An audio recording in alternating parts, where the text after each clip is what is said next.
ഞങ്ങൾ Fortune ട്രാവൽസിനോടൊപ്പം October മാസം 2-ാം തീയതി 2025 വെളുപ്പിന് 5 മണിക്ക് നെടുമ്പാശ്ശേരി എയർപോർട്ടിൽ നിന്നും അബുദാബിയിലേക്ക് പുറപ്പെടുകയും ഏകദേശം രാവിലെ 7:30 ഞങ്ങൾ അബുദാബി എയർപോർട്ടിൽ എത്തിച്ചേരുകയും ചെയ്തു.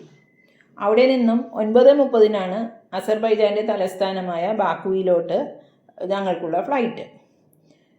അവിടെ ഞങ്ങൾ ബാക്കുവിൽ 12:30 ബാക്കു എയർപോർട്ടിൽ എത്തിച്ചേർന്നു. അസർബൈജാൻ്റെ ഒരു സംക്ഷിപ്ത രൂപം ഇങ്ങനെയാണ്. USSRൽ നിന്നും 1991 അസർബൈജാൻ സ്വതന്ത്രമായത്. ഇവിടെ എണ്ണ നിക്ഷേപം ഉള്ളതിനാൽ ആയതാണ് ഇവരുടെ പ്രധാന കച്ചവടം. സാമ്പത്തിക ബന്ധം കൂടുതലും യൂറോപ്പുമായിട്ടാണ്. ഇവിടെ പരുത്തിയും കയറ്റുമതി ചെയ്യുന്നു. ഇവിടുത്തെ ജനങ്ങൾ മുസ്ലിം മതവിഭാഗത്തിൽ പെടുന്നവരാണ്. ഇവർ അസറികൾ എന്നാണ് അറിയപ്പെടുന്നത്. ഇവരുടെ ഔദ്യോഗിക ഭാഷ അസർബൈജാനി അസറിയാണ്.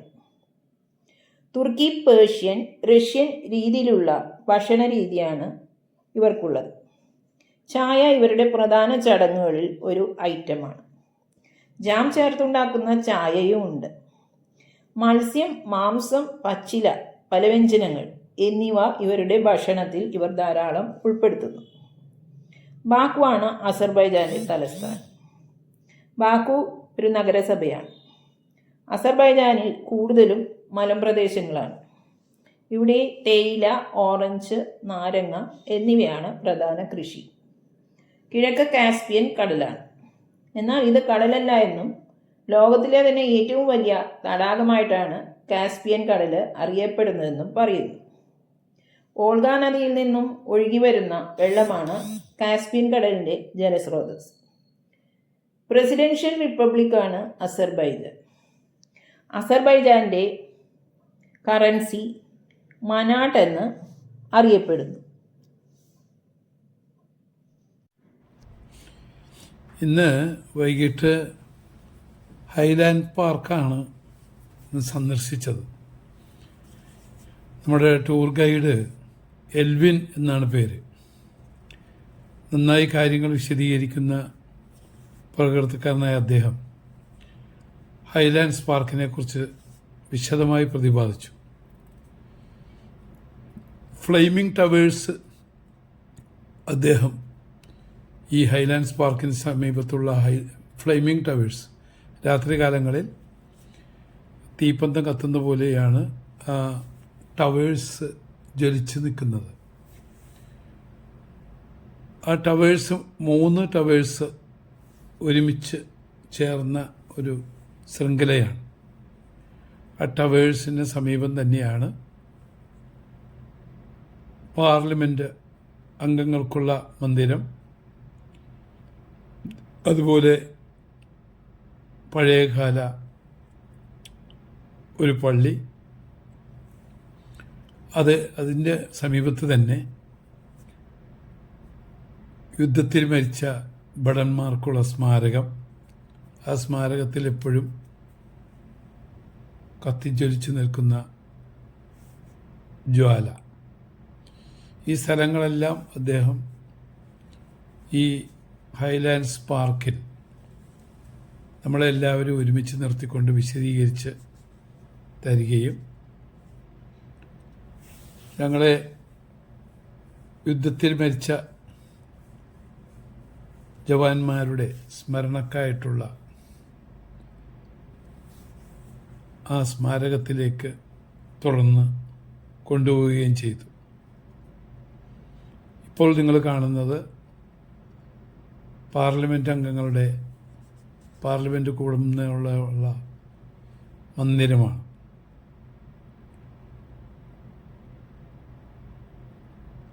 ഈ ഹൈലാൻഡ്സ് പാർക്കിൻ്റെ പ്രത്യേകത അതിൻ്റെ അടുത്ത് തന്നെയാണ് സോവിയറ്റ് യൂണിയൻ്റെ പിരിയലിന് ശേഷം സ്മാരകമായി സോവിയറ്റ് യൂണിയൻ്റെ ഓർമ്മക്കുള്ള സ്മാരകമായിട്ടുള്ള ഒരു പ്രതിമ ഈ ഹൈലാൻഡ്സ് പാർക്കിൽ സ്ഥാപിച്ചത്. ഒട്ടനവധി സന്ദർശകർ വൈകുന്നേരങ്ങളിൽ ഈ പാർക്കിൽ വരുന്നു എന്നുള്ളതാണ് പ്രത്യേകത. കാസ്പിയൻ കടലാണ് ഇതിന് സമീപമായിട്ടുള്ള കടൽ. ഇപ്പോൾ നമ്മൾ നീങ്ങുന്നത് യുദ്ധസ്മാരകം, യുദ്ധത്തിൽ മരിച്ച ജവാന്മാരുടെ എല്ലാവരുടെയും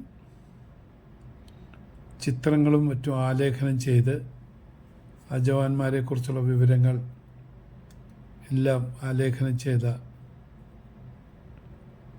ചുവര് നിങ്ങൾക്കിനി കാണാവുന്നതാണ്. അത് ഒരു സ്മാരകമായി, യുദ്ധസ്മാരകമായി അറിയപ്പെടുകയാണ്. അവിടേക്കാണ് ഇന്ന് ഞങ്ങൾ വൈകിട്ട് സന്ദർശിച്ചത്. അവിടെ കയറുന്നതിന് മുമ്പ് വീണ്ടും ഞങ്ങളുടെ ഗൈഡ് ആ യുദ്ധസ്മാരകത്തിൽ മരിച്ച ആളുകളെക്കുറിച്ചുള്ള സ്മരണകളായി ഇവർക്കൊണ്ട് വിശദീകരിക്കുകയായിരുന്നു. ഏകദേശം 150ഓളം വരുന്ന ജവാന്മാരുടെ ചിത്രങ്ങളും അവരെക്കുറിച്ചുള്ള പേരുൾപ്പെടെയുള്ള കാര്യങ്ങളും പ്രതിപാദിച്ച ഒരു മതിൽ അത് നിങ്ങൾക്കിവിടെ കാണാവുന്നതാണ്. അതിനു മുമ്പിൽ പുഷ്പചക്രം, പുഷ്പങ്ങൾ അർപ്പിക്കുന്നവർ ധാരാളം വരുന്നുണ്ട് ഇവിടെ. ഇപ്പോൾ നിങ്ങൾക്ക് ഞാനീ പറഞ്ഞ യുദ്ധത്തിൽ രക്തസാക്ഷികളായവരുടെ ചിത്രങ്ങൾ ഈ ചുവരിൽ കാണാവുന്നതാണ്. അസർബൈജാൻ്റെ തലസ്ഥാനമായ ബാക്കുവിൽ വളരെ സുപ്രധാനമായ ഒരു സ്ഥാനമാണ് ഈ ഹൈലാൻഡ്സ് പാർക്കും അതിന് ചുറ്റുമുള്ള പ്രധാന സ്മാരകങ്ങളും കെട്ടിടങ്ങളുമെല്ലാം. ഇപ്പോൾ നിങ്ങൾ കാണുന്ന ഈ രക്തസാക്ഷികളുടെ ചിത്രങ്ങൾ വളരെ നല്ല രീതിയിൽ തന്നെ സംരക്ഷിക്കപ്പെടുന്ന രീതിയിൽ തന്നെയാണ് അവിടെ ആലേഖനം ചെയ്തു വച്ചിരിക്കുന്നത്. ഇതിൻ്റെ അവസാന ഭാഗത്താണ്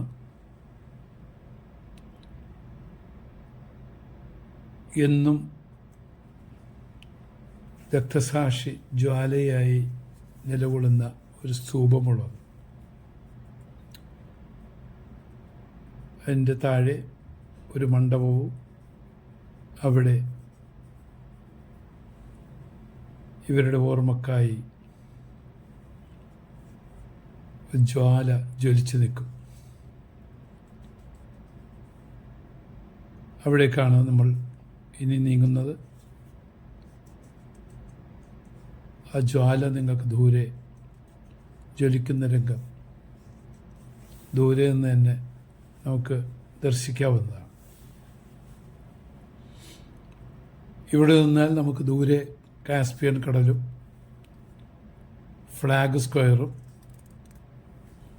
എല്ലാം കാണാവുന്നതാണ്.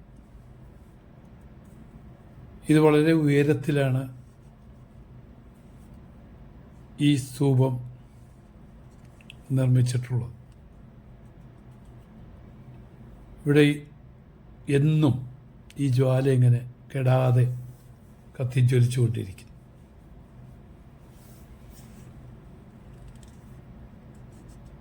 കാറ്റ് ഓപ്പൺ എയർ ആയതുകൊണ്ട് കാറ്റ് വീശുന്നുണ്ട്.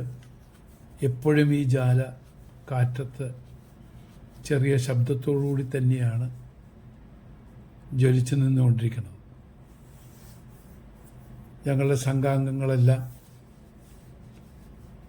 ഈ കാഴ്ചകളെല്ലാം വളരെ അതിശയത്തോടുകൂടി തന്നെയാണ് വീക്ഷിച്ചു കൊണ്ടിരുന്നത്.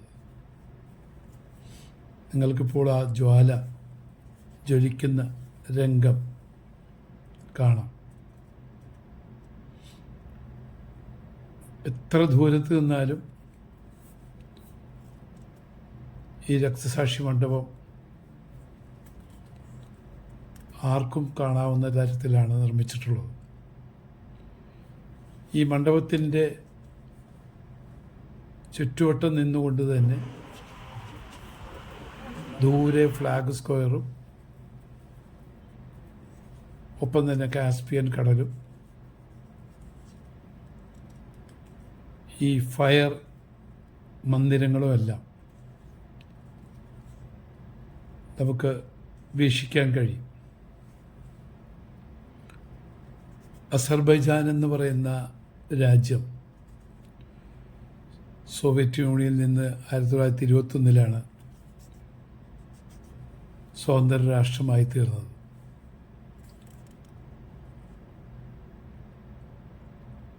അസർബൈജാൻ്റെ പ്രധാന വരുമാനമെന്ന് പറയുന്നത് ഓയിൽ മൈനിങ് ആണ്.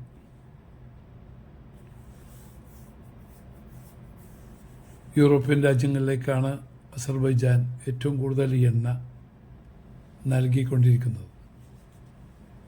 ഇപ്പോൾ നിങ്ങൾക്ക് കാസ്പിയൻ കടലിൻ്റെ ഒരു ഭാഗം വീക്ഷിക്കാൻ കഴിയും.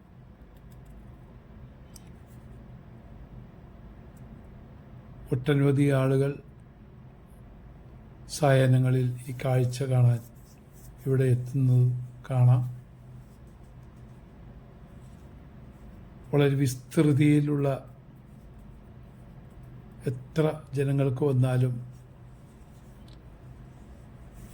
കാണാൻ കഴിയുന്ന സൗകര്യങ്ങളുള്ള, എന്നാൽ പ്രദേശങ്ങളെല്ലാം വളരെ വൃത്തിയോടെ സൂക്ഷിക്കുന്ന